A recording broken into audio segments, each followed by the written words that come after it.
And good morning. Welcome to our second lecture of week 3, where we dive further into the MIPS. I hope you're having a better morning. Well, it's afternoon, isn't it? I hope you had a better morning than me, which has been completely chaotic, where I've unfortunately neglected preparing for what we're going to talk about in this lecture. But I have both Dylan, Dylan's, I think, stepped out for a moment, but I have Jashank and Zach in the chat with me, who I'm sure will be able to correct me and keep me correct and honest about what we're going to talk about today, which is the MIPS. So we're going to dive into MIPS programming. I guess we'll start. Oh no! All right. Let's recap a couple of things. Weeks 1 and 2 labs were due on Monday. Now, a few people. It's been chaotic for a lot of you, I guess. Quite a few people hadn't done some of the labs. So if you can get week 1 or 2 lab in by 9 p.m. tonight, we'll mark it, give you whatever mark you deserve. No late penalty by 9 p.m. tonight. Last call for weeks 1 and 2 labs. If you've had real problems, serious problems, just get in touch with us at CS1521 and we might be able to give you a bit more time. But everyone, 9 p.m. tonight for weeks 1 and 2 labs. But after that, we'll try to get back to the normal thing with the labs due Monday of the following week, because there's a lot to get through this term. So much to get through this term.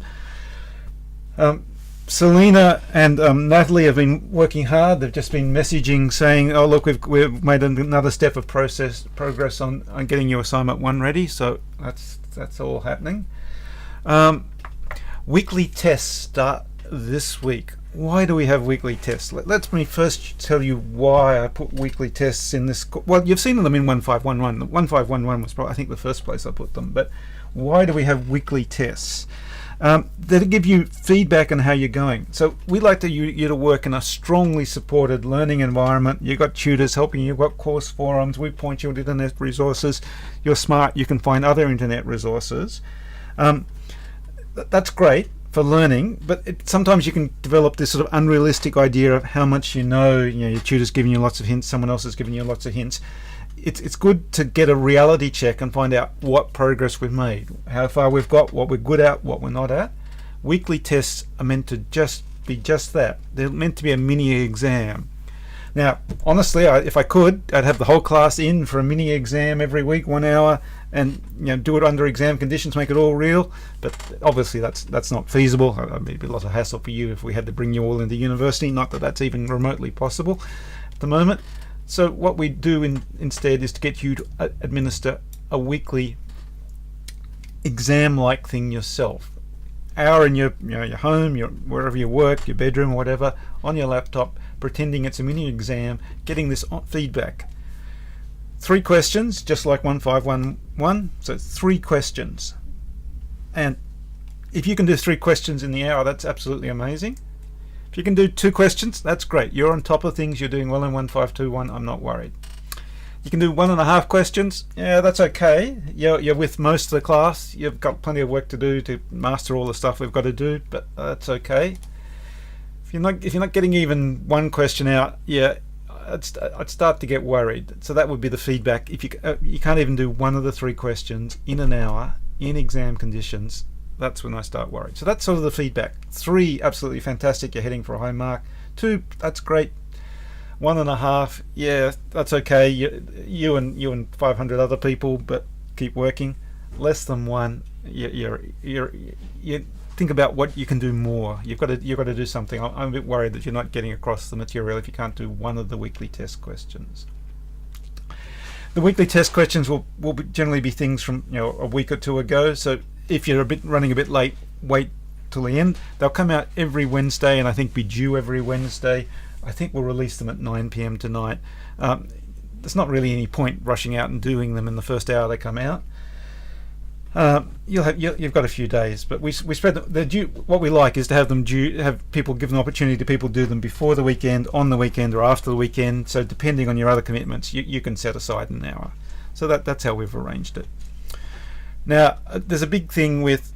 I want you to do it under time pressure. I want you to set aside an hour, real time pressure, mimic the time pressure of an exam, because unfortunately, for better or worse, you have to do that in a few contexts, and I'll talk about those shortly.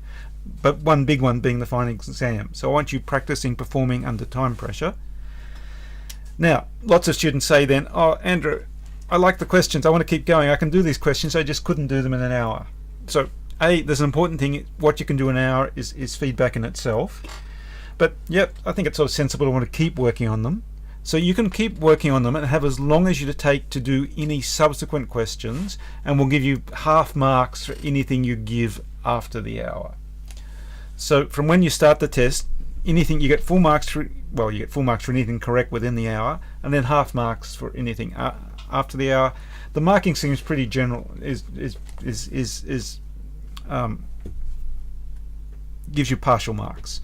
So you don't see students who failed the course because they attempted every weekly test but didn't get a great mark on them. No. You see students pass the course because they took the weekly tests seriously, attempted them, took notices. So you see students pass the course because they take everything seriously. You don't see students pass the course because they fail the course much because they did everything, they tried really hard but they couldn't do it. Alright. Also important to mention that each question in the test is marked individually. So if you complete one within the time limit, that gets full marks, and the other two, if you submit them late, they get half marks, but it doesn't affect the first question. So that's pretty commonly what happens. People do maybe two, if you're lucky, in the hour, and then they think, oh, I'll work on the third one, and you've got the next until the following Wednesday to do the third one. The other point that I'll just quickly make here is it may feel like there's a lot of work, and this is something that I think we said in the first lecture, and I think we say in the course outline still. This is very much a course where there's a bunch of really interesting, very fundamental skills that make you a nightmare to someone like, hang on, that wrong quote. But the point here is that this is a skill, it's going to get better if you use it, if you practice it. And the weekly tests, the labs, give you opportunities to do that. So there's a lot of these skills. There are people that you think there are people who just got good at maths overnight. No, most of the people who are good at maths spent so much time doing maths, and programming is even worse than maths in that respect. No one learns it overnight. It's by practice and practice and practice. So these weekly tests, they're multifactorial. There's the practicing working under time pressure, but there's also just the exercise. You're doing another exercise. It's learning more. So there is another place you'll see this, and it's pretty common in job interviews, in intern interviews or whatever, to have to be asked questions, and you can't say, I'll come back in 3 days and answer that question. Well, maybe a good company would do that. Say, here's a problem, go away and work on it for 3 days and come back to us.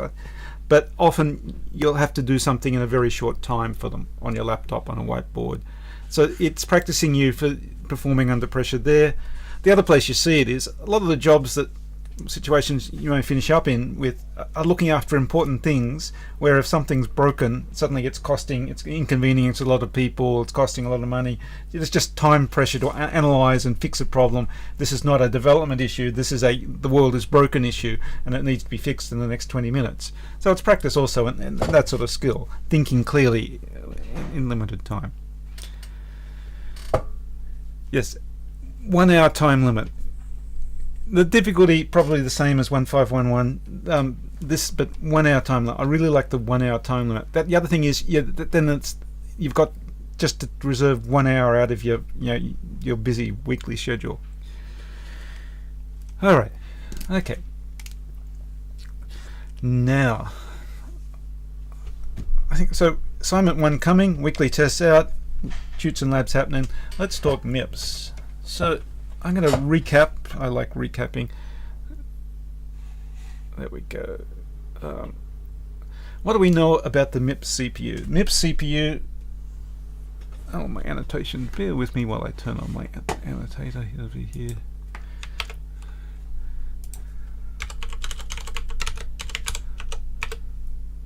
Come on. Can I circle? I love drawing on slides. All right, MIPS CPU.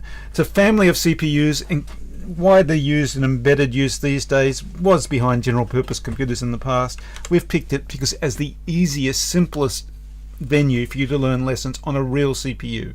The only alternative would be the better alternative, well, the only simpler alternative would go to a pretend CPU. Courses sometimes do that, but we like to stay real. So this is a real CPU. Lots of resources out there because other universities around the world, particularly technical universities, places place an emphasis on these sort of skills, have made the same choice, which is nice. So what do we know about CPUs? CPUs have registers. Registers are like a variable in the silicon. On the MIPS, they're fixed size. There are different families of MIPS, but the particular family of MIPS we're talking about, the MIPS 32, has 32 registers, and they're all 32-bit. There are floating point registers, which we're just going to forget about, and there are special purpose registers, a couple of which we'll look at. But the 32 general purpose registers are going to be what's really important to us. Some of them are special. We've seen register 0, Andrew's favorite, always 0. Register 31 has a special use in function call. Registers 1, 26 and 27 get used for other things, but you've still got heaps of these registers you can use. There are conventions, so your code can work with other code, and we'll follow those, but don't worry about them for now. But we'll follow conventions. We won't usually refer to registers by their numbers. They have associated names which we'll use because we think it makes the code easier, but it's a simple mapping of name to number. There's the registers. They're the conventions for the use. A lot of that we don't understand. A lot of that relates to function calls, which are still a few lectures away, so we won't dwell on that. We're going to make this concrete very shortly. Floating point registers, I've said we're skipping. We don't write raw MIPS instructions, so we don't write MIPS codes. Every MIPS instruction is also 32 bits. So every MIPS instruction can be encoded as a 32-bit number. We don't write those. Instead, we write a higher level description of that, which is C-like.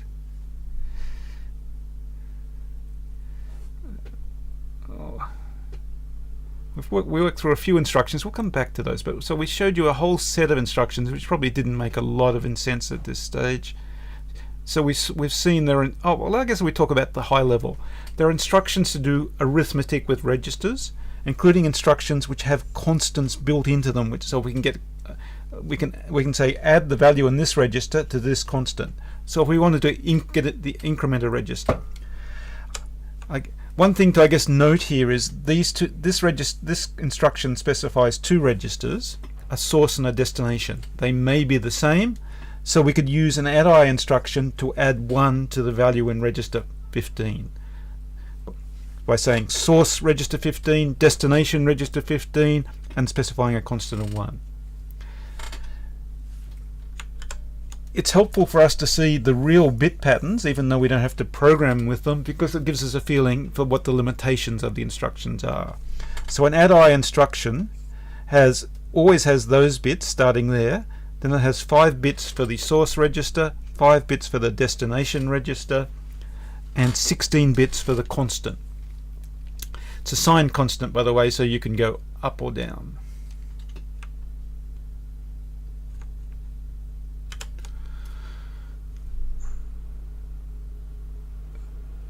So we saw div and multiply are a bit weird and complicated. We try to skip the weird and complicated things in all the coding we ask you to do anyway. We try to focus on the core things, understand how branches work, understand how memory addressing works. So as much as possible, we try to avoid the rough edges for you. There are instructions to do bitwise operations, which we've introduced. Well, it's why we introduced you to them. And, or, XOR, NOR, and some with constants built in, and they're actually crucial to building blocks in our programs. When we want to build a 32-bit constant, we can use an OR-I instruction.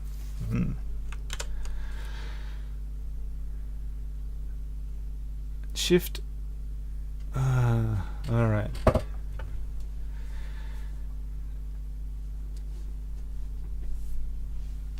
This is the last things we need to see before writing some MIPS programs. So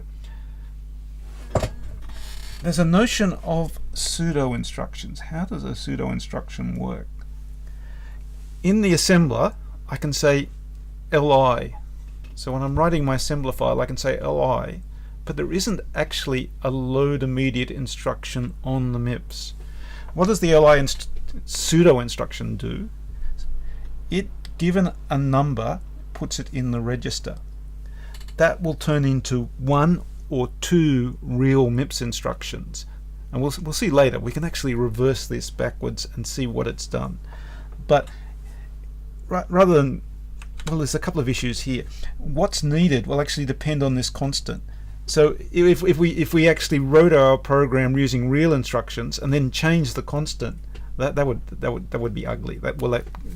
Most of the time it would be okay. But if we hit it, if the constant suddenly got too large, it would be bad. Let's just abstract this away a little.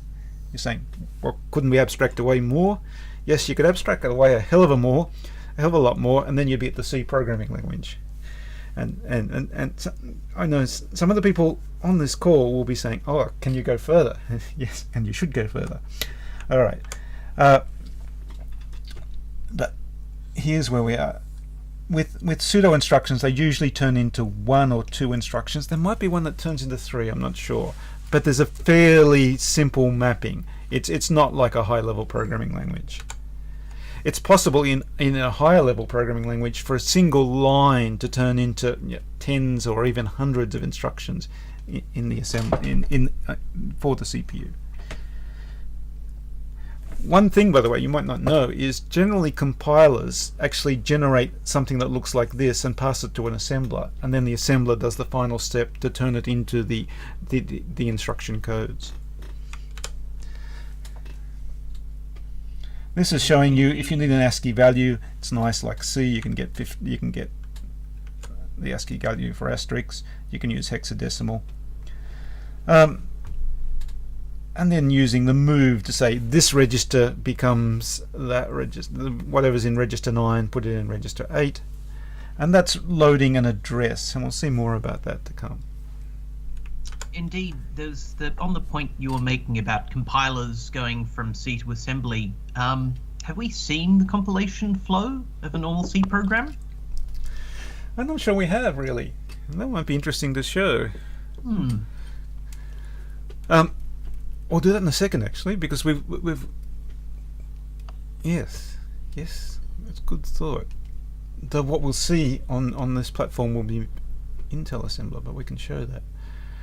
Well, actually, let's do that now. I think I can do that. On screen there, I have a tiny C program, which adds 17 and 25 and prints the result. I can actually, I think, if I say something like GCC dash capital S, actually we'll use C-lang, I like C-lang, dash capital S, and the program is called add.c. The dash capital S stands for assembler. Why? Who knows? But that says, look, just compile that, but stop at the assembler. Don't go all the way. Don't pass the assembler. It leaves it behind in add.s. And we look at add.s and see what it generated for that program. And there we're seeing MIPS assembler. x86 assembler. Sorry, x86. But also, you could tell Clang to target MIPS. Could I? How would I do that? Dash target MIPS. Dash, so it's double dash target equals MIPS?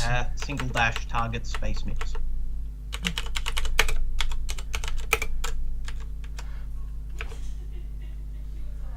I know good target triple MIPS. Oh, lowercase MIPS. Lowercase MIPS. Obviously. All of these, of course. Capital letters haven't been invented yet. Alright, we're putting Jashank's theory to the test. Will I see what looks like MIPS assembler? You notice there's a label saying here's where this does look like MIPS assembler. There you go. So it's an amazing world we live in. So Jashank gave me the flags to say translate this into MIPS assembly. The technical terms for that's cross-compiling. I can't run MIPS assembler on this machine directly. Ooh. And we can see down, and we can see instructions there. By the way, this stuff, often the sort of boilerplate code that you get when you do this is confusing. So don't. The other note is that if you are tempted by the notion of using this to sort of cheat out of this, this code is very obvious. This particular pattern and shape of code is very obvious. So I think all of our tutors will be able to recognize this if they see someone try and turn in compiled code instead of say. All right. So there have been two clever students. There also tends to be stuff. For example, dot stuff, like right at the top of this dot stuff. A lot of that isn't actually processed by SPIM correctly, so it just won't work without editing as well. So it's not that useful. So what Dylan and Jashank are talking about, there have been students who have been too clever, have said, look, Andrew's asked me to write MIPS, but I've got a plan. I'll write a C program and I'll get the C compiler to turn it into MIPS, and I'll give Andrew that MIPS. All right, so points for ingenuity in one way, but no points for actually doing what we both want. You want to understand assembler, we want you to understand assembler. You're completely missing the point there. But it doesn't work very well because what the compiler generates doesn't fit with what SPIM can actually simulate, so it breaks. But for example, that's a function call there to printf in my code. And this is actually that's fun. That says add 25 to register 0 and put it in register 1. Why would you do that? Well, you need 25 in register 1, and that's the easy way to do it. All right, so that's one part of the process. Let's go back. I've got to show you one more thing before we can talk about these programs. There's shifts, there's moves. You can figure out load upper and immediate and why it's acute instruction. But system calls. Alright, so what's a system call? A system call is when a program wants to do privileged things. A program running on a computer with an operating system has restrictions on what it can't do. And the classical restrictions would be on input and output, writing to terminals, writing to files, things like that. The other request a program might want to make is termination, saying stop me. Now, on a Linux system, there are hundreds of such possible system calls. So a program running on my computer can make hundreds of possible requests to the operating system. In practice, there's like 5 or 10 that are really common, but SPIM provides for your convenience, some simple system calls. Now, syscall, by the way, is what if what is used on a real MIPS system, running a real operating system to make a system call. But what SPIM does is then provide a simple little operating system for you that handles these system calls. So we don't give you Linux or Windows or anything like that when we run your programs with SPIM. It provides a few system calls. What are these system calls and what do they look like? Oh, actually, we'll show you the system calls and then come back. So SPIM supplies about 20 system calls. Don't panic, because there are 7 of them that are probably all you need in this course. I think 7 is enough to get through this course, and in fact there's only 5 of them that you'll use a lot. Alright, number 1 most popular system call in COMP1521 is print an integer. Now, so you execute a syscall instruction. It then has to know what system call you want to make. The convention is you leave a small integer in register V0 indicating which system call you want to make. I can't actually remember which register V0 is, but that's the convention. Now, the system call needs more information, so the other thing it needs to know is which integer you want to print, and that by convention is placed in A0. which is, by the way, where arguments to functions of a convention place. Yeah, big surprise. So that's one system call. There's also system call 4, in which case is print a string, in which case the address of the string will be an A0. A great one for COMP1521 exercises is read an integer. Doesn't need any arguments because, well, there's nothing to say. You're saying read an integer, so that's all the operating system needs to know. It just needs to know system call 5. Okay, I'll read an integer. It has to give you the integer back though, and it does so by putting it in v0. And again, that's like a function call, which we'll see later. So if you say syscall 5, when the operating system finishes and passes execution back to your program, whatever integer it managed to read will be in v0. The other one I'm going to mention now is exit. If you want to exit,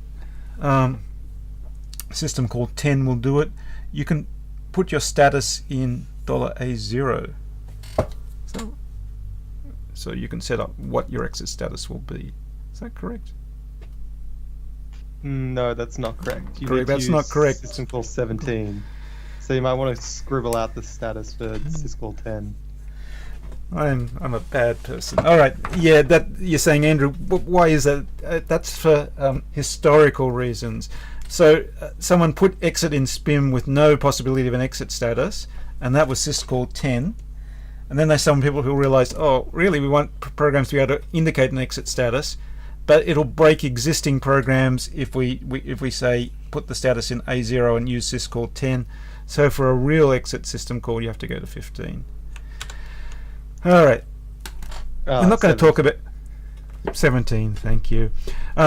We might actually, yeah, we will use syscall 11 quite a bit in our the code we give you. You might not be. Actually, no, you'll have to copy code. So you will use system call 11, which is print a character. Classically, you want to print a new line, and we'll see that in fact in the example we're about to do.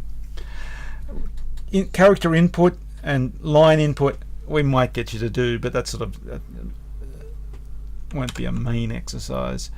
There are system calls to do other things. There's floating point stuff, which we said we won't get into. There's sproc, which is like malloc. It's unlikely we'll get you into that. There are even system calls to operate on files. I can't see us doing that either. Alright, so that's system calls. Let's look at a program or two, and then we'll come back and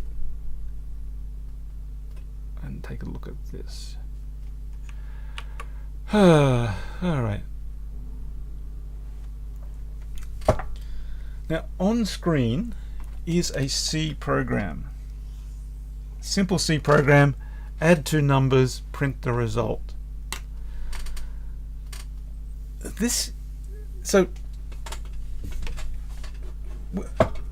In the next few weeks, in lab exercises, weekly tests, and final exams, we regularly want to specify MIPS exercises to you. We can write them in English. We can say add two numbers, read two numbers, add them, print the sum, or something like that. But we've actually got recourse to a less ambiguous way of specifying tasks, and that's a C program. So we'll regularly say, look, here's this C program, give me MIPS that does the same thing. And you're all great at reading C, so suddenly we've got a great way to specify problems to you. In fact, if we didn't do this, say there was a lab exercise that said write a MIPS program to do this, what I'd strongly recommend, so strongly recommend, is you write a C program to do it, get a correct working C program to do it, which probably only take you 5 or 10 minutes, and then go from there to a MIPS program. Even better, I'd try and write a C program that every line of the C program was as simple as possible. So I've got a simpler version of this program which I can put up. How have I simplified this program? I've separated out the variable declarations. Yeah, variable declarations. What do we do with variable declarations? What we normally do with variable declarations is pick a register for them. It can get more complicated, but for the simple code we're doing certainly next week's labs, what you've got to do is decide which register is going to hold X, which register is going to hold Y, and which register is going to hold Z. So that's a crucial decision. You're going to say, I'll use register S0 for X, S1 for Y, S2 for Z. Then the assignment, that's going to be this doesn't translate to real MIPS instructions. It translates to a decision, to a comment. This will translate to an instruction to get 17 into the register for X, get 25 in the register for Y. Add the register containing X and the register containing Y and put them in the register for Z. Do a syscall to say print an integer and supply the register that contains Z. Do a syscall to print a new line. Alright, okay. How does all of that change into MIPS code? I've got the MIPS code here for you. Bear with me. Oh, please don't do that to me. Why are you doing this to me, i3? Alright, I'm getting rid of you, Qt Swim. Sorry, bear with me. I poorly thought out my lecture placement.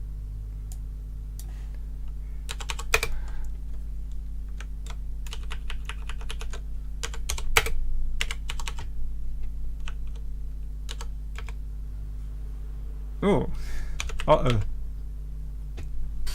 I think I've just overwritten the lecture example. I have too. That's a bit sad. But wait, I've got it over here. So when Jashank said assemble that program, I overwrote the example, which we can fix there. Alright. I want to put these side by side, and this is the crucial thing here. So we'll exit from this one, and let's go to that one. Alright, side by side, there's my translation. This is what is happening.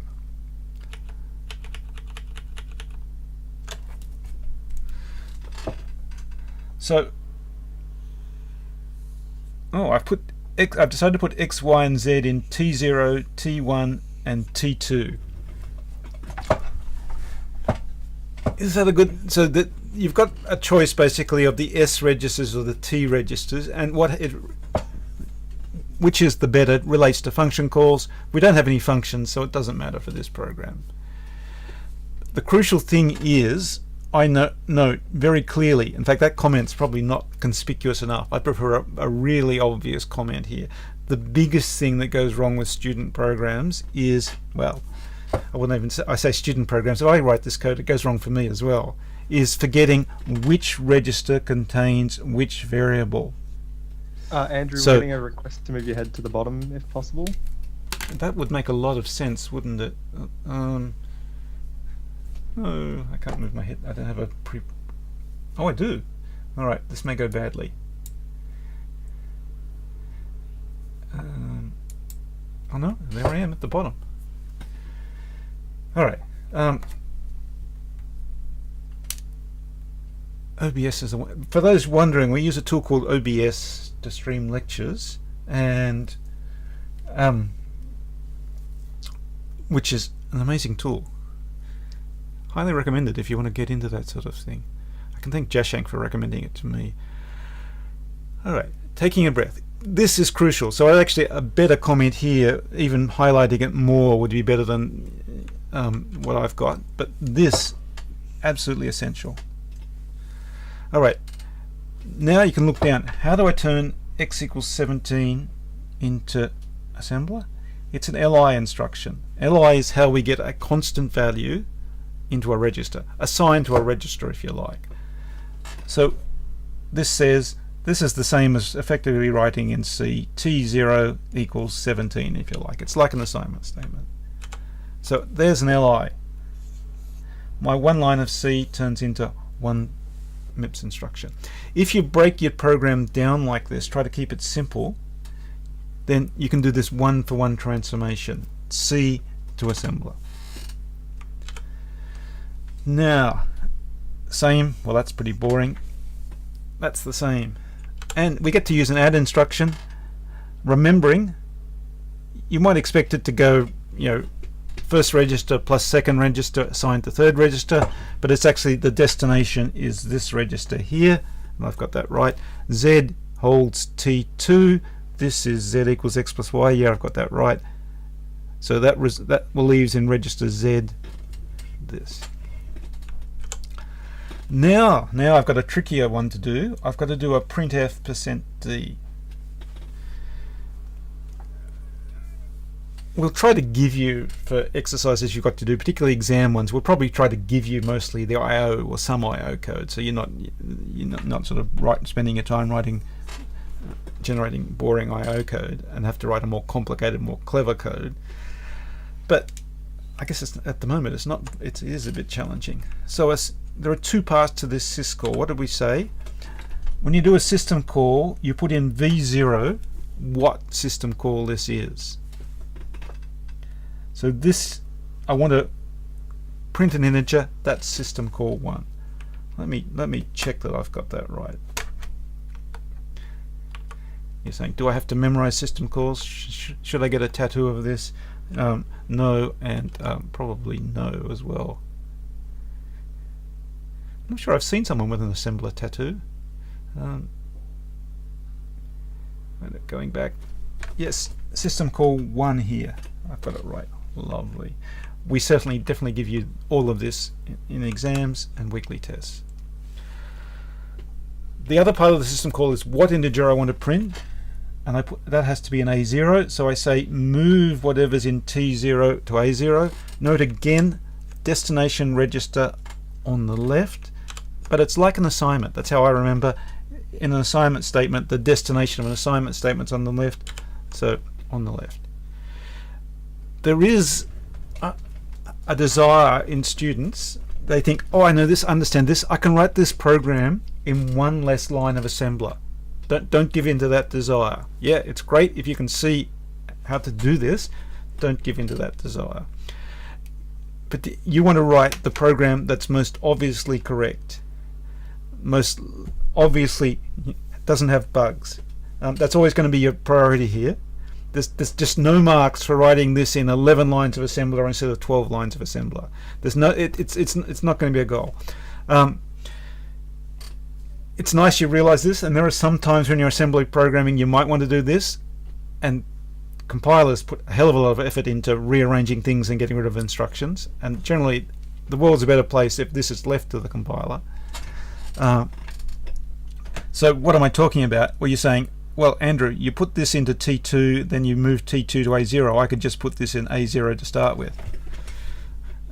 That generally is a way to create bugs. So don't optimize your program, don't shrink them, try and keep them dead obvious. Here's this C code, it must be this instructions. Here's this C code, it must be this instructions. Here's this C code, it must be this instruction. Oh, well, that's sort of cute. What's this? That's system call 11. What's system call 11? It's printed character. So printed character, I have to put the ASCII code in register A0, and the ASCII code, I'm not going to put in a 10 there. Please don't put a 10 there as the ASCII code of new line. The MIPS assembler gives you the same shortcut that you have in C. You can say single quotes and get an ASCII code. Last, we have to do a return. This is boilerplate for now. So this is how you'll finish every MIPS program for now. So just copy that. That says return 0. It's like saying return 0 on your C program. Function calls are where we're heading. All right, running this program. So many ways to run this program. So Zach has been working so hard. Well, not Zach, Shrey as well, has been with rolling out MIPSy. Let me show you how Autotest will run this program to start with. Autotest will use SPIM to run programs, which is this tool that's been around for a long time, being used by lots of students at UNSW and elsewhere. So if I just want to run a program, I think it's correct. I don't want to debug it, look at what's happening intermediately, step through instruction by instruction. I can say to SPIM, this file contains a whole program. Run it. I think SPIM will look for that main label and start execution there. That's not quite the whole story, but near enough to it. So I'm running this. With a bit of luck, this prints out 42. Alright. That's not the... I mean, we could do the course like this. You could sort of debug your course, you could debug your programs just like this. You're thinking, wait, debug my programs. How do I debug my programs? I put in printfs. You mean I have to write my printfs out like this? You can debug MIPS programs like this. I have to confess I often debug MIPS programs like that. That's fine if you really know MIPS. You've got a pretty good idea what your bug might be. You're comfortable with doing that stuff. That's fine. But for someone who's just seen MIPS a week ago, it's no way to debug. All right. I'm going to show you the graphical thing, and then I'll get I'll get Zach to talk me through running MIPSy, using MIPSy to run this program and perhaps step through it. So what we're hoping is MIPSy will be the nicest. We're hoping MIPSy will help you more than these other tools. But I'll show you QT-SPIM, this with QT-SPIM first. So I can say QT-SPIM this, and bear with me while I flip Windows, wash it up.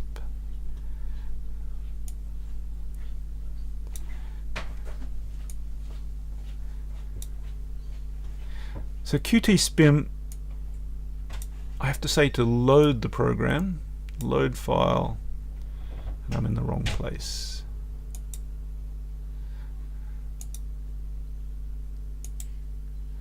Go to the right place, and this is add.s.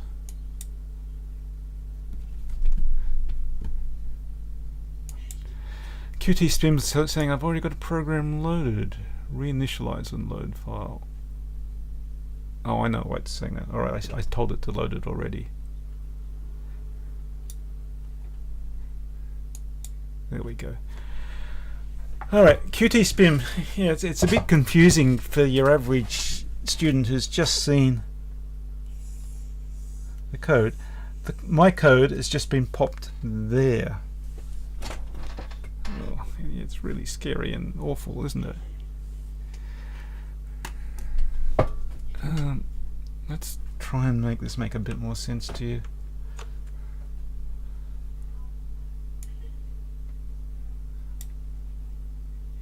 I want to show you my code. So this is the code I gave to QT-SPIM. I said load add.s. That's the contents of add.s.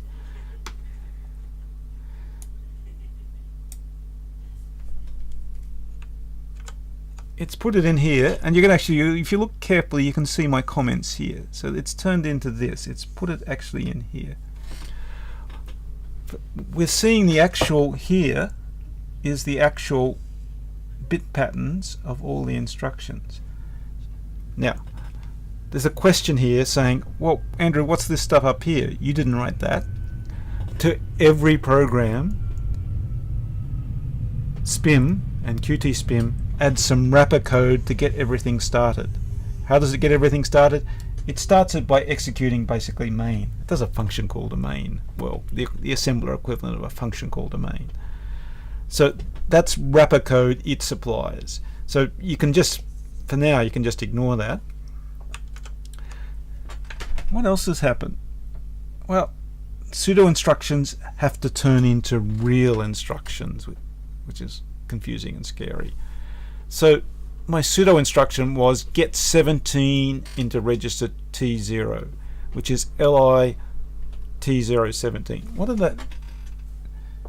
What happened? How did that turn in? It turns into that real instruction. Well, why? There's two parts of it. There's T0. T0 is actually register 8 apparently. So it creates an instruction with register 8 as the destination, and it says or immediate register 0 with 17. Alright, I'll leave that as an exercise. You can figure out what happens with that, but what's in register 0? It's a 0. What is 0 or x? 0 or x is x. 0 or anything is anything. So that says or 0 and 17, and it's really weird, but it does the same thing as that. The same thing as we asked it. So the assembler has come up with a real MIPS instruction that does what we asked. It's confusing, yes. They could have designed the silicon to be less confusing for COMP1521 students, but then it would run programs slower. And apart from COMP1521 students, not many people have to actually look at the MIPS instructions. Lots of compilers do, but they don't care about this stuff. Similarly there, another pseudo instruction. There's our add, there's our move, there's our syscall. Yeah, so it's all there. Alright. And there, I can step through this and watch changes. Well, let's do that before we. Yeah, it's nice to show you this, even if if MIPS is gonna make Qt-spim obsolete. So there's a single step instruction which is F10. So it starts off. Qt-spim starts off executing the wrapper code, this stuff that we didn't give it, that leads to it going to main. And I keep hitting F10. We'll see.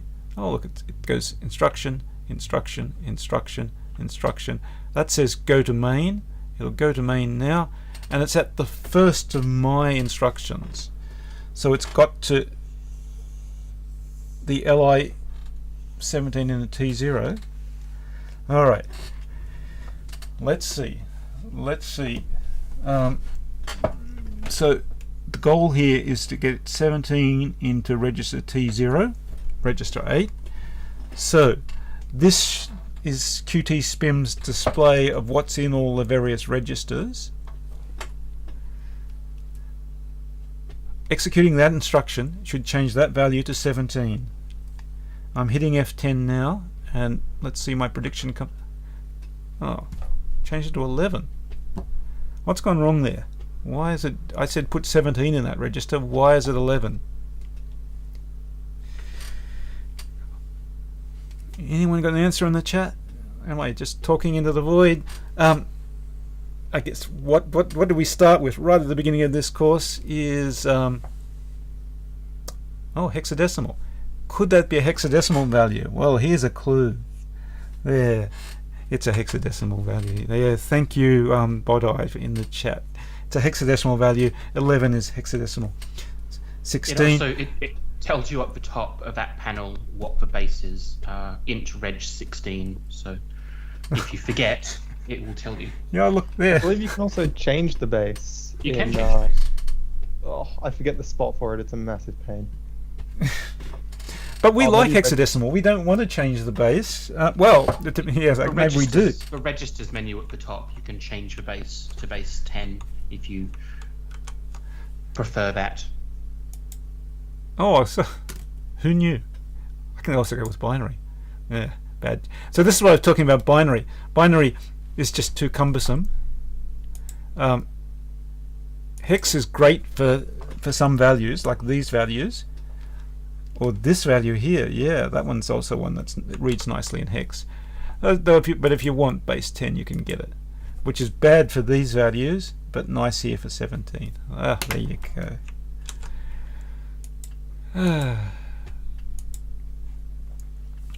All right. So this should change the next register to contain hex 2516, which should be 19 if my arithmetic is correct. Oh, there we go. And the next one should sum them up and put the result.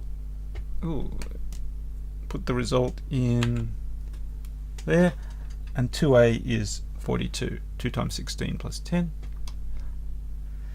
Let's step it through quickly. Let's do the syscall. I hit this, and something will appear in the console, which is over here. So the syscall will put the number in the console, and we'll do the. Oh, come on. Oh, does it change focus? Oh, it changes focus to the console. Yep. And it'll do another syscall and put the character. Put focus back, and we're gone. All right. So that was executing a little program. I'm going to throw away QtSpim and get Zach to talk me through how I'd run with MIPS and what we should talk about with running that with MIPS. So, sorry, MIPSy. So I say 1521 MIPSy. Yeah, you can run it just like Spim, just drop the -f, because no one likes typing -f. Or you can just type 152 All right. MIPSy. Oh, wait, I'm Yep. testing this theory. Is MIPSy working? We've been Zach's been very busy, but will it really do the job here? Oh, it No. does. All right. All right. So that's just using MIPSy the same as Spim. That's nice, but doesn't really help us. It's comforting. It may help you if your program is doing the wrong thing. It Oh, may try that's and give true. a little hint as to why. But So you can if your also program, use it- Zach's point is, if your program works, yeah, MIPSy, Spim, no difference. If your program's broken, MIPSy may give you much more helpful information. Okay. Yeah, it's worth pointing out straight away that MIPSy is still heavily in development. There's still bugs kicking around, and if it looks like MIPSy is being more harmful than useful, it may be MIPSy's fault and not yours. And we're Let hoping me to translate that. If MIPSy seems to be behaving weirdly, go in the cast forum. We'll be happy to help. Yeah, Future please. COMP1521 students will thank you. So we're still doing development, but you're patient, wonderful people who will help us with this development. I honestly think MIPSy is already going to help you much more than any problems it's going to cause. So, but class forum's your friend. Yep. Cool. So yeah, this is sort of like if you run just 1521 Spim without the -f and add.s, you drop into a similar looking thing like this, where it's sort of like a GDB style experience where you get to debug your program and step through it. So in MIPSy, it's pretty simple. You can do help to get a list of all the commands. The formatting's a little bit broken because, again, it's pretty alpha software, and Andrew's color scheme is enjoying this greatly, I'm sure. But I'm just guessing this is built for dark mode, isn't it? Yes, this was built with dark mode in mind. I might have to rethink that a little bit. But just for a very simple example, you can just do load, the command load, and give it some a file you want to run, and then just simply do step, and Success. step through the File code. loaded. All right. Step.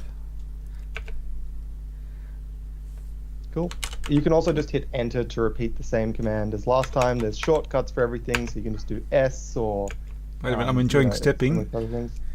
A handy one as well might be, it can be a bit cumbersome to step every single time.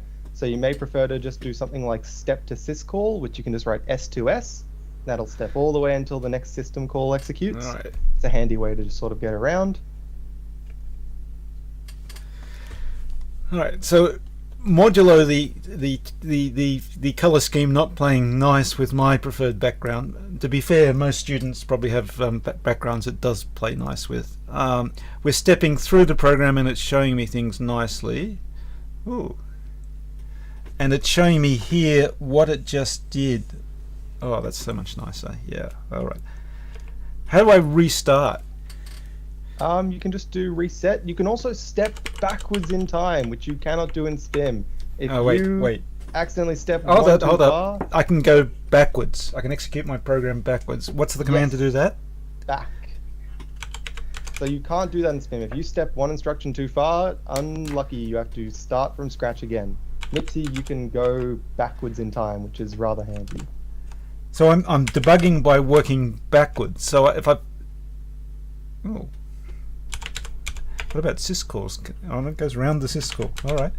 I can go backwards. Oh. Oh, in fact, I could just hit enter, can't I? Just to keep repeating. Yeah, you can also just do back like 30 if you want to go back 30 instructions as well. You can step 30 to step 30 instructions, similarly. All right. There's So no, lots wait, of different commands to play around with. all right. So I can go step to syscall. Step S? Or how does that go? I just do S2S, like S, the number 2, S is a nice little shortcut for stepping to a syscall. Whoa. So I can step to a syscall, and then I've wondered why I'm in that state. I can go back up a bit.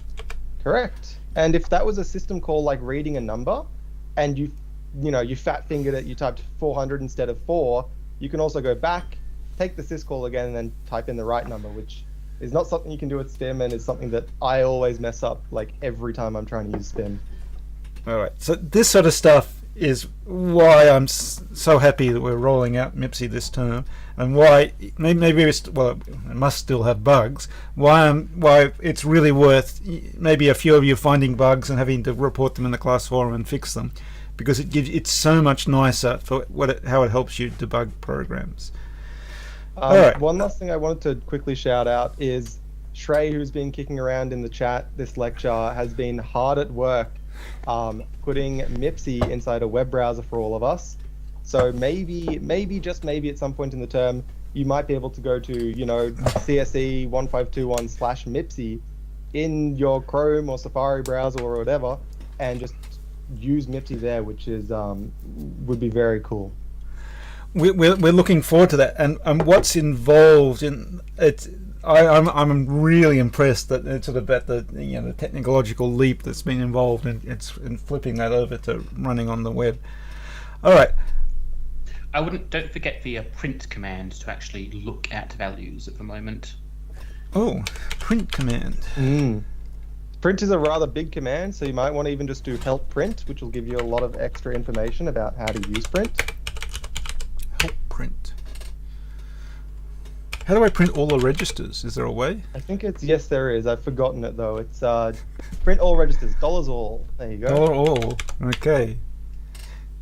Oh, it just prints the registers you put values in. Is that nice or what? So I can say what's in register $8, and I can say what's in register T0, which is the name for $8. Look at that. That is beautiful. And you can also change base, or if you want to print it as a char or a string or whatever.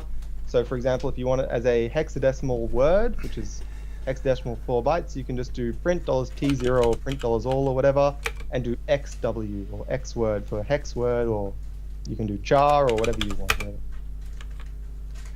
And it's like a shell, so you can use up and down arrows and Control R to search for an old command, or Emacs line bindings to jump around the place. It's pretty handy.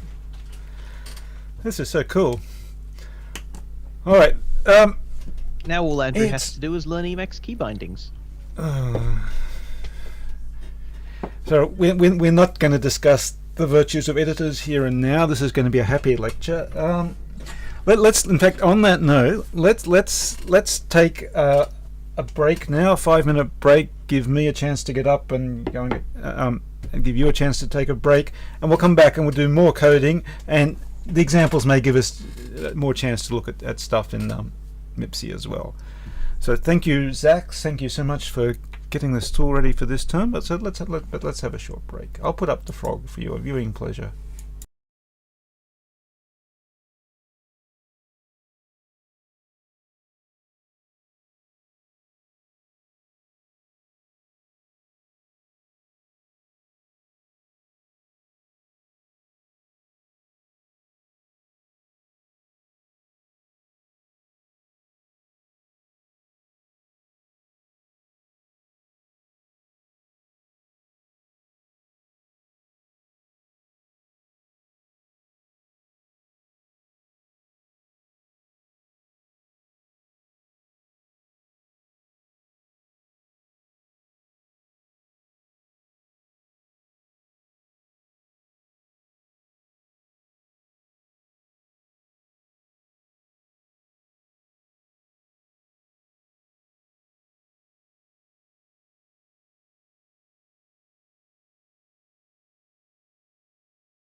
Alright, hello everyone, welcome back. Apologies, I've been trying to get my setup to cope with MIPS's colour scheme, or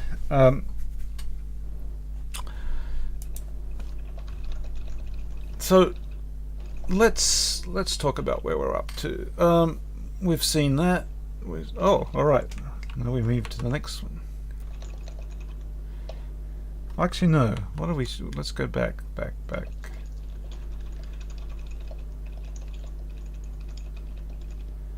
So we've been talking about simulators or emulators. Word means the same thing for MIPS. We don't have a real MIPS, so we need to use simulators. So I've said SPIM. That's what Autotest is going to use. That's what marking is going to use to run your program. Got a working program? SPIM's great. Run it fine. Sadly, that's not going to be the state you're going to be in. You're going to be developing your program, and it probably won't work first time. In which case, you need to debug your program. Now I showed you QT-SPIM. That's our old way to debug programs. It's a nice graphical environment. It's okay. You can step there. It's okay. Shows you stuff on the console. It's alright. Generations of 1521 students have got by with QT-SPIM. But courtesy Zach, we have a lovely new tool which I think is a lot better for debugging programs. And that's MIPSy. And we showed you MIPSy. So I think try working with MIPSy. Alright, so it's really new, so it's going to have bugs, but we'll try and fix them and keep them up to date. So you can ignore this stuff about using SPIM interactively. We should put slides about using MIPS, but figure out MIPSy, poke at MIPSy. You'll see how to use it. I'll try and use it in lectures. System calls we talked about, we showed you. Oh, alright.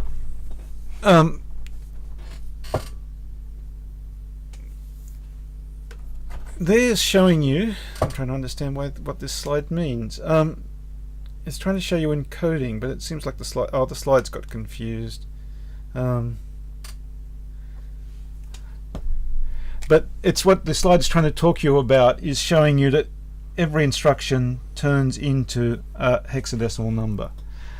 All the instructions are small variants of a number of bit patterns. Yeah, the slide's not very good. Which instruction is it talking about there? But it's showing we write out the bit patterns with as a template, and if that bitman's got 3 registers in it, 3 possible registers the instruction involves, must be this one here. Ah, all right, now I understand. Yeah, right. So we write my own slide. I can't read my own slide. We write that, add register T0 to $0 and put it in A3. It's the same as this. T0 is register 8, A3 is register 7. How does it encode into a 32-bit number? This is the bit pattern for an add instruction. Every add instruction starts with 6 zeros. Every add instruction finishes with 5 zeros or 1 and 5 zeros.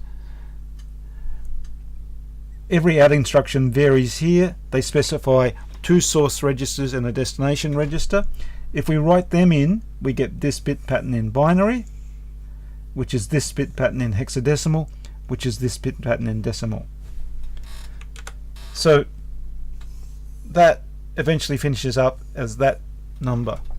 And it's stupid to go to the decimal. We should have stopped at the hexadecimal. Hexadecimal wins here. So behind the scenes, the assembler has to translate that. Same instruction, same here, a sub instruction translates that into this number. An add I instruction translates to this number.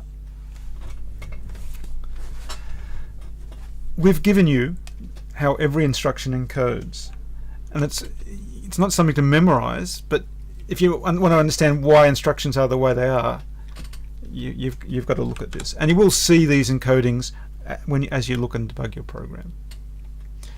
So we could have asked you just to write your MIPS programs as numbers like this. You could do it. I have coded like that. I wouldn't recommend it. It's not much fun, but you can sit there sketching out, turning your program into numbers and putting the numbers in the computer and trying to run it. Doing it, writing things like this, is a lot easier. So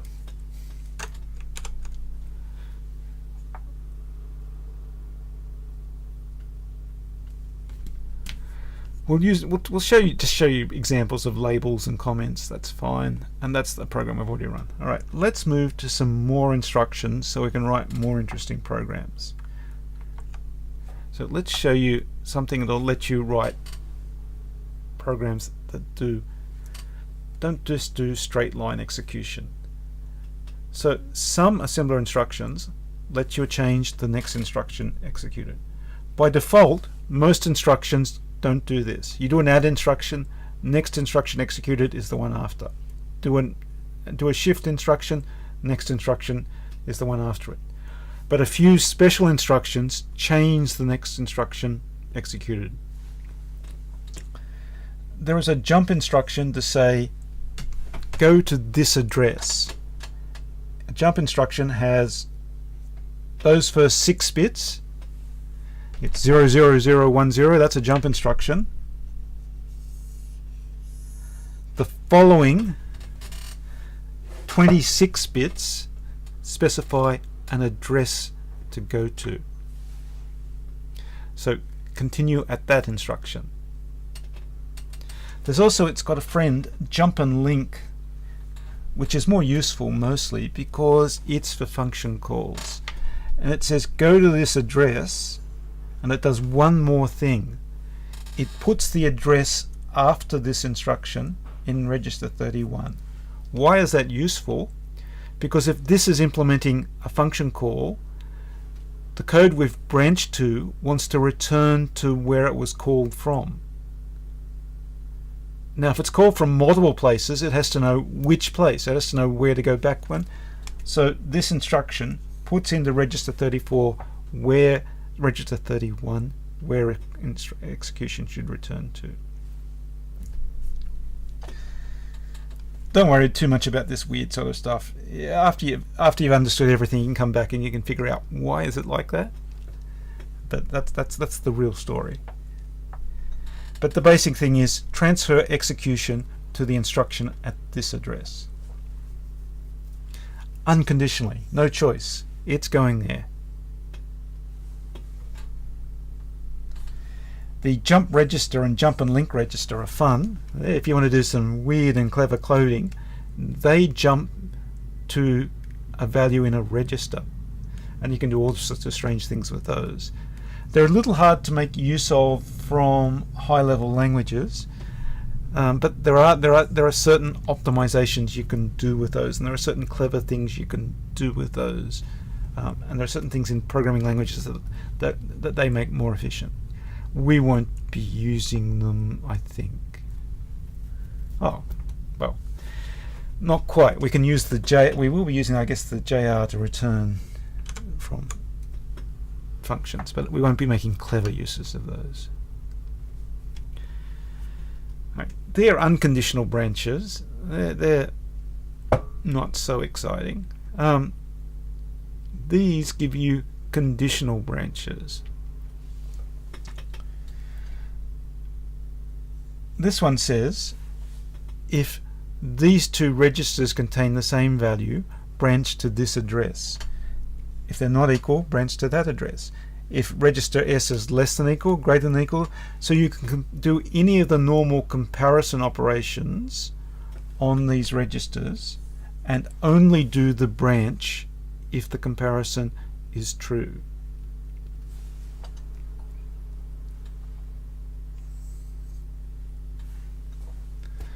There's also ones to do branches on a comparison with the register with 0, which is a really common circumstance. These branches are actually done relative to your plus or minus from your current location, and it's a 16-bit constant. You don't have to worry about this plus or minus and how it really works, because you'll use labels for all your branching, and the assembler will take care of all of that for you. We'll show you how this works very shortly. Yeah, so some of these branch instructions are pseudo instructions, and the behind the scenes they'll get turned into two real instructions like that. Don't worry about, well, why do I tell you that? Why do I even tell you that? When you look at your debugging output, you'll see that this translation has occurred, and it'd be confusing if you didn't know that this translation was occurring. So there's not a single MIPS instruction that will let you do a branch less than this if this register is less than this register, go branch to this address, but it can be done with two.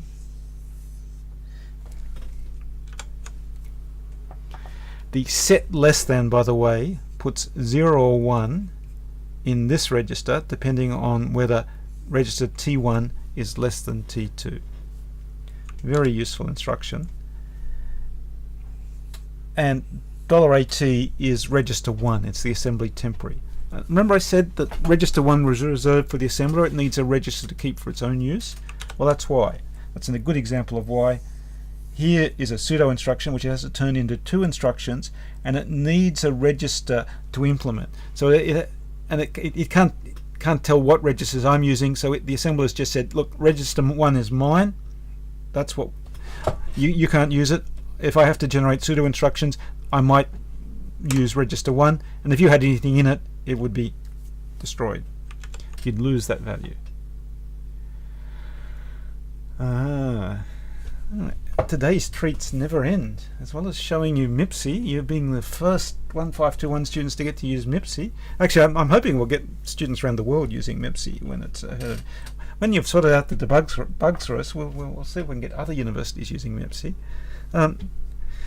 Did I say guinea pig? No, I think, well, honestly, you're going to be better off. So you may have to debug a few bugs in MIPSy for us, but I think you're actually going to, you're the first people that are going to benefit from having a much nicer way of debugging MIPS programs. All right. As well as seeing MIPSy and branches, I have a C feature for you, a new C keyword. The C keyword is goto. Well, it's two parts. There's a goto and there's a label. So I can say in C, send execution to this spot. So this loop is the same as this loop. So you've already seen, for loops just like a while loop. Well, you don't need either of them really if you've got goto. You can just use a goto to do this. Alright. Now I have to give you some health warnings about goto. Alright, let me go through these huge health warnings about goto. Generally it'll make your life better if you don't use goto. Alright, it's the world's easiest way to write hard to read programs. Now coders often use it thinking, I'll make my program go faster using goto. I'll slip in a few gotos and it'll make things go faster, because I know goto, it just codes straight into the assembler. That'll be great. No, there's a problem here. So compilers do this really sophisticated analysis, data flow analysis, static analysis, where they do all sorts of things working out. They work out a variable might only ever hold the values 0 to 10, and you don't have to do this test. They do lots and lots of clever analysis to try and produce fast code. All of this analysis depends on programs having particular structures. So the sort of structures you get from a while loop or a for loop and things like that. A lot of this analysis can't work with irregular structures, the sort of irregular flow of control instructions that you can get with goto. So goto breaks this analysis. Now the compiler still works. It just says, oh no, that's the graph for that function, I can't handle that. So we'll just generate slow code. So you risk that happening if you put goto in. You can generate hard for the compiler to analyze programs. You also lose warnings, by the way. That same analysis also gives you good warnings about your code. And so if you put gotos in, that can break that analysis as well. It's considered bad programming style because it makes programs very hard to maintain, so you need a really good reason. We're going to use goto in a few examples here. Well, it's sort of educational, I guess. You should have seen it, I guess, to know what it is, even if I'm saying not to use it. because it lets us generate C programs that are close to assembler, so it gets us closer to assembler. That's not normally a good thing. In this course, having your C closer to assembler, that's a good thing. In general, because we're trying to do that translation, in general, not such a good thing. But there are people, kernel programmers and embedded programmers, sometimes use GoTo. There are reasons, some of them good, some of them not so good. So you might finish up working with C code that uses GoTo for semi-justifiable, perhaps completely justifiable reasons. If you're writing interrupt handling code where you've got a picosecond to spare or something like that, you might code it up in a particular way with GoTo. In general, yeah, I think some of it is just bad choices. Others, it's sort of the world you're used to. The other side of it is if you're doing kernel and embedded programming, you're wrestling with tougher issues, I guess, than some of these. So hopefully you're up to it. All right, so this is what we talk about. This approach I'm going to use in this lecture, the next one, and the next one, of generating a new simplified C and then translating that simplified C to MIPS. So we'll get rid of while, we'll get rid of if, and turn it in and complex compound ifs and complex expressions, and turn it into simple C, and then make a step there.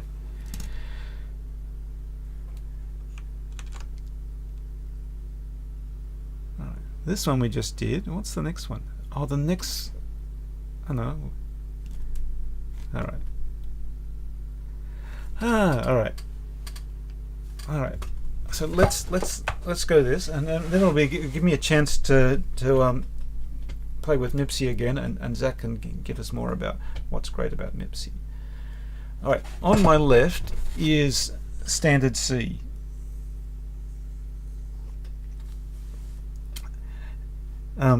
What does that do? Sums up integers 0 to 5. No, 0 to 4. Okay, so it should when this finishes, n should be 10. All right. Here's the simplified C, which is using the GoTo. What have I done? It doesn't make much of a change. I've made this into something that can just be one branch thing. I've put a label there, and I put a label there, and I do the loop by going, say, GoTo up here. And then if I invert the loop condition, I do that. That should be the same code. I think I've got this example here, and it's. Oh no, I've got a more complicated one. All right, we won't bother running that one. I've got one to run shortly.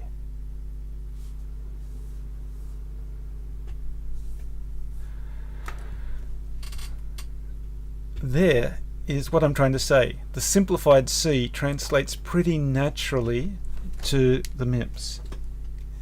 So there and there, this becomes one instruction, this becomes one instruction, label becomes label, if GoTo becomes this becomes this becomes this. It's a simple translation. It has the advantage I can compile the simplified C and check that it works, and then I know I'm going from working simply C code to MIPS. All right.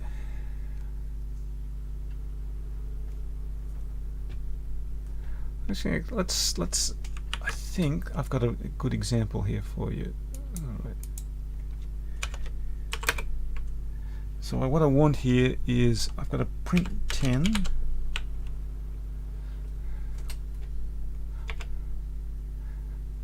How would I change that to simple C? Let me show you what that looks like in simple C.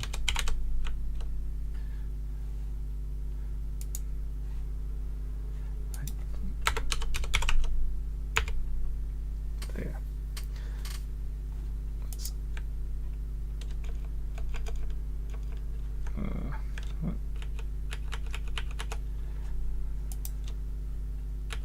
Bear with me in a second.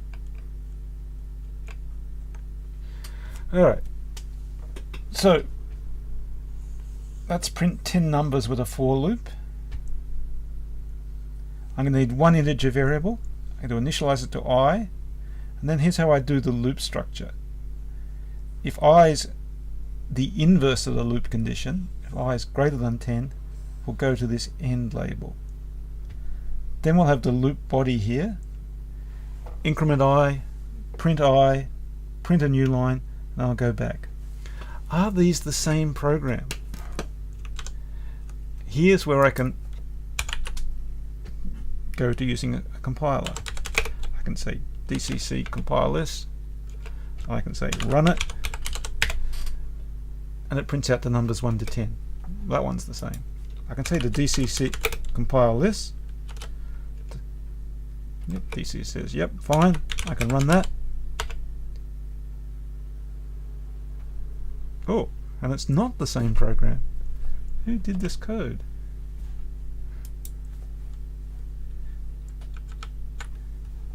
Well, yeah, I guess it must be me that did this code, but still, that's disappointing. I bet there's someone in the chat already saying that they're not the same thing. That's the same code. Alright, and this is what I'm talking about. I can go to something I can easily translate to MIPS and check it worked. In this case, the check failed.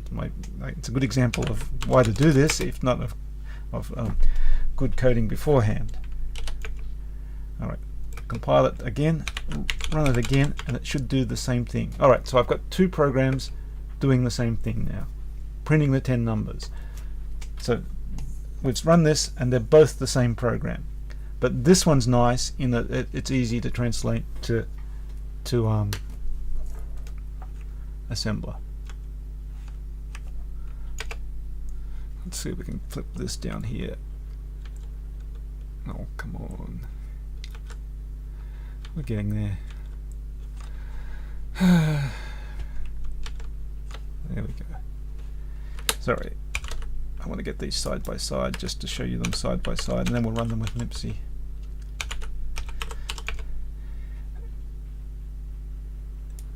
Shrey, who many of you know from 1511, has been pointing out helpfully in the chat that the window manager he uses is much better than the one I use. But like arguments about editors, we're not going to have an argument about window managers. Alright. So this is i3, by the way, which is quite a good window manager, though Shrey saying xmonad is the way to go. So this is print 10 in assembler. Is there a nice simple mapping? Is there a fairly equivalent mapping? Too many comments in here, let's delete it. There we go. Yeah, it's a pretty good mapping. So the crucial thing I've talked about is, that says int I. The crucial thing is working out which register you're going to do. By the way, compilers do that. So a compiler's got a compiler function. It'll actually, it's crucial. One of its crucial tasks is which variables can I put which register in. It's an interesting problem, equivalent to the map coloring problem in this, one of its simple forms. All right, so I equals 1. Load I t0 with 1. Yeah, that worked. If I greater than 10, go to end. Braided branch greater than t0 10 end. Yep. Oh, look at this. Oh, look at my plan here. Quality coding. Let's make this bigger so you can see. Look, I'm translating. I've got C over here. No, it works. I started with a good C, readable C, the sort of C we're proud of writing, turned it into ugly C, but still working C. But then I can put this C over here as comments. You're saying, Andrew, I reckon I'm pretty smart. I can go straight from there to there. Yeah, I'm happy for you. You can do that. Then, but still take your working C and put it as comments over here. It's a nice way to comment your program. If that's your task, take this C, turn it into this assembler, put the C there as comments. So that way you can look at bits by bits and say, is that right? Or if your tutor needs to do it, they can say, oh, is that right? You can. Will that really do I++? Well, I think it will, because I's in. Yeah. Anyway. All right. All right. So I've tried to do that. All right. So we're going to put MIPSy to the test again, and so it's correct code, I think. So for the auto test, we're just going to run it with spim. So that would be print10.s. Does seem to do what it's supposed to do. That was the same as the C program. We're laughing. Alright, has Zach done the job for us? Will Mipsy do the same thing? It does. Alright, let's try. Let's suppose the program didn't work and we wanted to debug it. Let me show you again. I say load. Does it have tab? Oh, look at that, tab completion. Except I got it wrong. There we go. Loaded. And I can step in and watch the instructions happening. Still not playing super nice with my terminal scheme. Alright. But Mipsy's doing the job there. Now, let me note again. If I want to see what's happened, I can back up, and then say print what's in the registers. And one thing I really like is it only shows you registers that have changed, not all 32 registers. You're saying, well, but my code didn't do anything with K0, GP, SP, FP, RA. Alright, don't worry about those for now. Most of those concern with how function calls work, which we're still to come to. So it's true, alright, it does show some registers that are really not on your agenda yet. You're not too, the program counter tells us what's the next instruction to be executed. You're probably not too worried about that. In this first debugging, you're worried about these registers. And you're probably just worried about a couple of the registers there, but really doing a nice job there for me, Mipsy.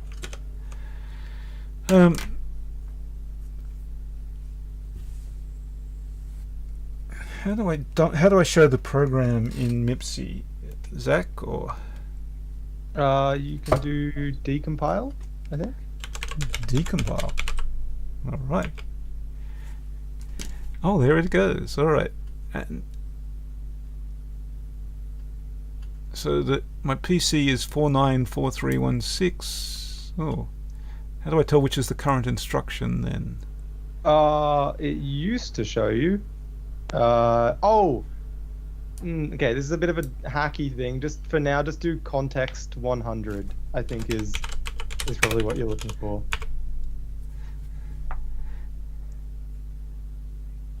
There you go. And now it highlights. Oh, there. Now it's highlighting. Here's where I am. Yeah. All right. So if you've got features, takes how many instructions around your current one you want to see. So if you want to do the whole program, I just throw in a big number. I'll probably think of a better way to model that, but. So if you do context 3, it shows your instruction in the middle and then the 3 instructions around it, and it highlights your on green. If you have feature requests for Mipsy, you post them in the class forum. We'll consider them seriously. Yep, you can post them in the course forum or also the GitHub page. Has the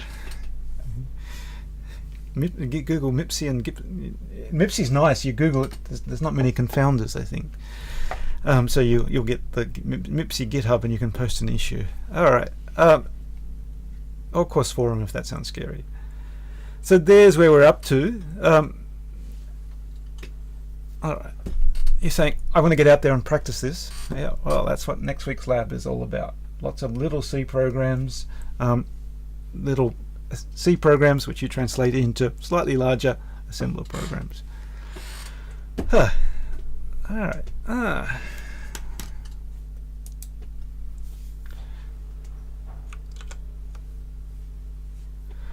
Now, would it be a good time now to show you, show them putting in a breakpoint? Zach? If you'd like to, I think the breakpoints work. Oh, let's find out I haven't then. touched them in a while, so I'd hope so. So what do I say? Break? If you want to look at the help first, you can just do help breakpoint. Something like that. I should tell you what a breakpoint is. So you may not need for the exercises next week. They're deliberately been chosen so you can just step and it won't take too long. But with larger programs where they might have to execute thousands of instructions before you want to look at what's happening closely. You want a way to say execute all this code and now stop and let me go step by step. Breakpoints are a nice way to do this. You say keep running until you get to this point in my code and then pause and let me look at what's happening so I can debug. So that's what a breakpoint is. Breakpoint at the address, maybe a decimal address, a hex address, a label. Oh, all right. Oh, so I can put a breakpoint at loop. Let's see if Zach's code's real. So let's reset. Put a breakpoint at loop. Oh, I'm not reading it, or it's. You need to say whether you're inserting or deleting it. I probably should rethink the design on that one too. So yeah, things might change throughout the term, by the way, if we get better ideas. And again, better ideas, GitHub issue or the course forum. We're happy to. That feels vaguely like what LLDB does. So That's I'm not where sure whether I that's have done it. right. Not sure that's necessarily a bad thing. There are similar debuggers for other languages. So this is good to see. All right, so I've reset. I've said put a breakpoint in. What do I want to say? I just want to say run now. Is that right? Should do. And I've stopped there at the breakpoint in loop. I can say context 3 to look at the instructions around me. Yep, that's where I'm. Modulo the color scheme not playing nice with my window. We can see where we are, and I can say print $all to see all the registers. Or if I really just cared about register, what T0 is the crucial one for this loop. So I can print T0. Now I can now say run again, and it'll stop if execution comes back to that spot again, and it should come back to that spot. And T0 should be 1. I'll say T0. T0 is 2. And I can run and come back and print T0. T0 is 3. And keep going. And I could say, oh, that's not right. And then I could back up and see why.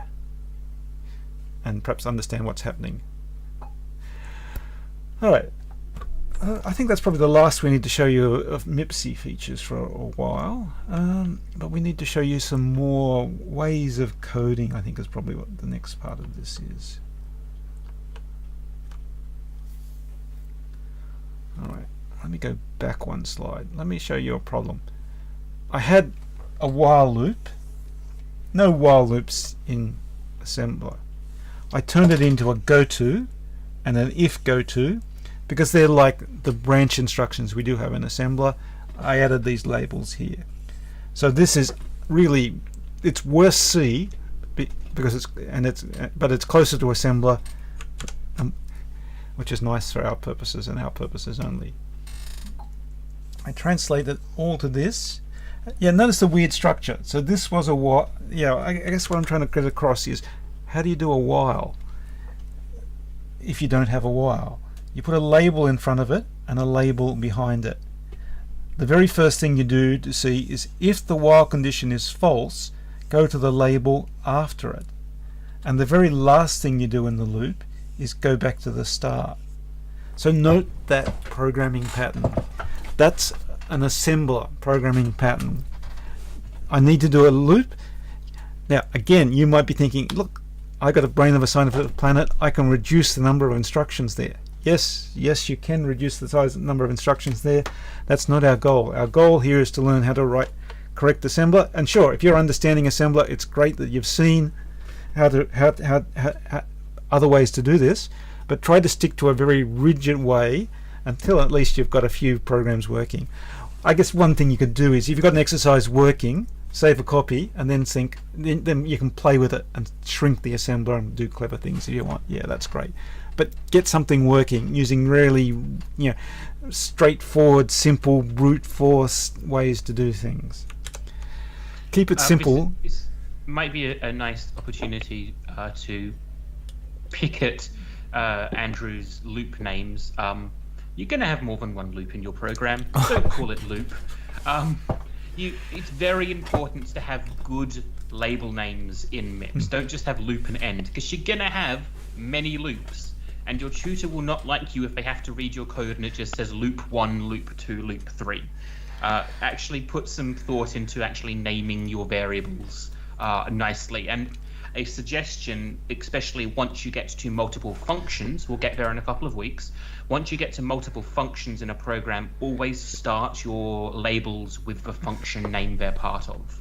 But we'll get there in a couple of weeks. But yeah, always have good loop, always not just loop names, but any label names. They'll help you and help your tutor.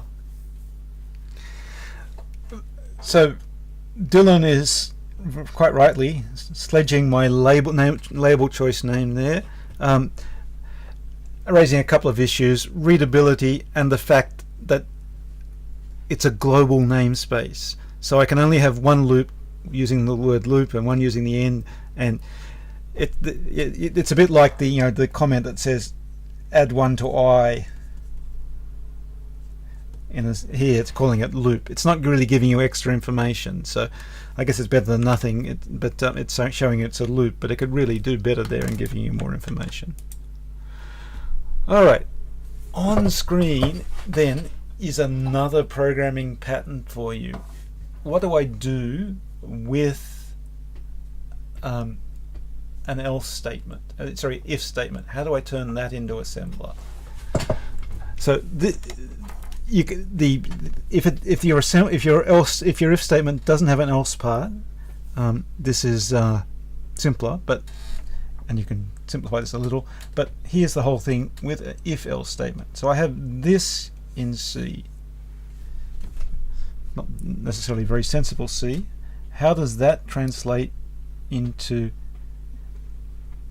simple C using gotos? If this, again, you'll notice we're inverting the conditions. You do a lot of inverting conditions. This is weird. If you're reasoning about if statements and loops, you do the same thing. You're trying to think, when will this loop terminate? What is true after this while loop? Then it's exactly the thing. After a while loop, what's true? The inverse of the loop condition.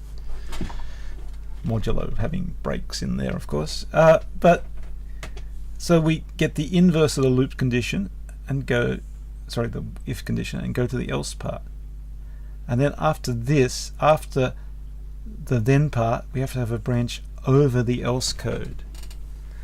Alright, again, Dylan's point about these not being very good names, yeah, that's true. There's another issue, by the way. You can't have a label in C called else,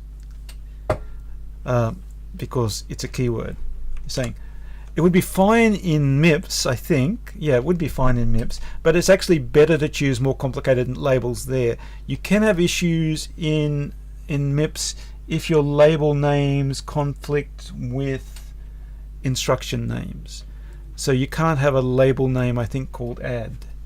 Someone correct me if I'm lying here, but I would be, well, honestly, you don't need that sort of trouble anyway. So going to label names that can't be the names of instructions, very sensible.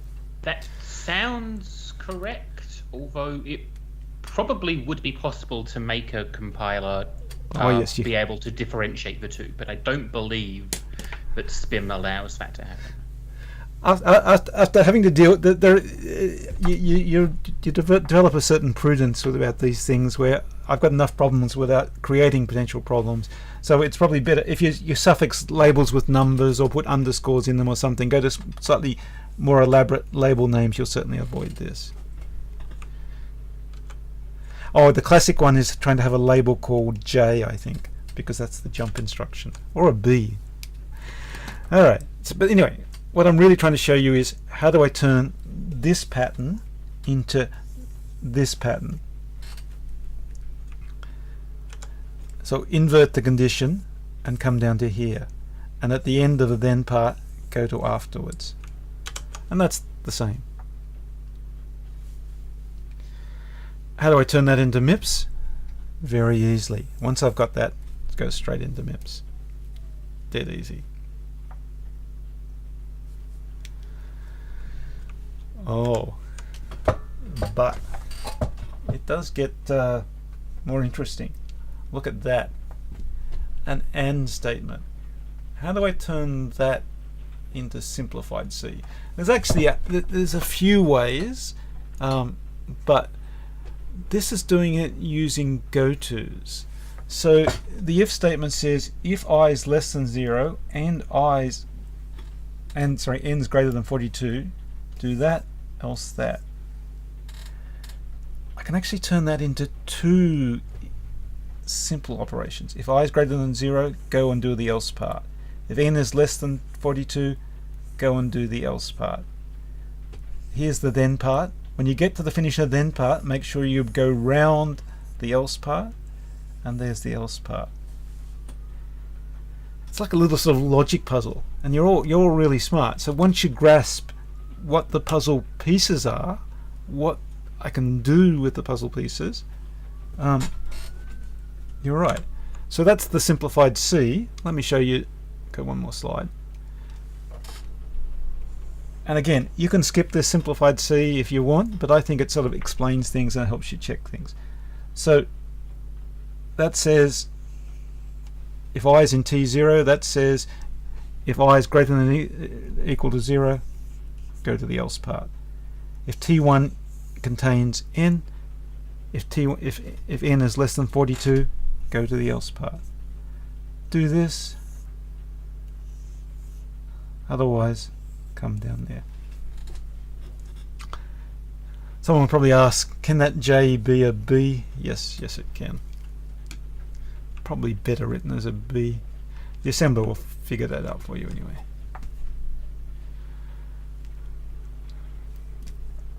Oh. Technically, the only difference between J and B is because branches are supposed to be on a condition. A B is actually a pseudo instruction to branch if equals 0, 0. So if you were writing very, very performant code, you want J because it's not a pseudo instruction. And the other difference is that the addressing method is different. One of them's absolute, one of them is relative. But in practice, it doesn't matter as long as you're consistent. Certainly doesn't matter for 1521. Generally, the assembler takes care of the issues involved. If you want to write a compiler, you have to understand sort of subtle things there. All right, let's go to a really interesting one. So I've got an if statement, and it's the if statement says if this or this, do the then part. How do I do that? All right. I actually do it in a more complicated way still. So I say, because of the or, I can't do it the way I did the last one. So the last one, an if and, I generated by doing branches to the else. If this is true, go to the else part. If this is true, go to the else part. Otherwise, do the then part and go to the end. That pattern works okay for AND, but I can put the same bits of it doesn't work for the then, but I can do my same bits of puzzles.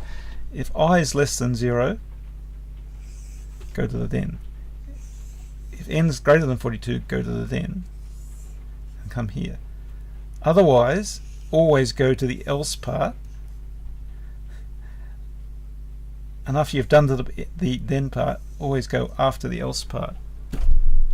You're saying, that's getting hard to read. Yes, it is. This is why we went to real if statements. This is a mess. This is spaghetti. This gets... you can do anything like this, but reading it and understanding it is no fun at all.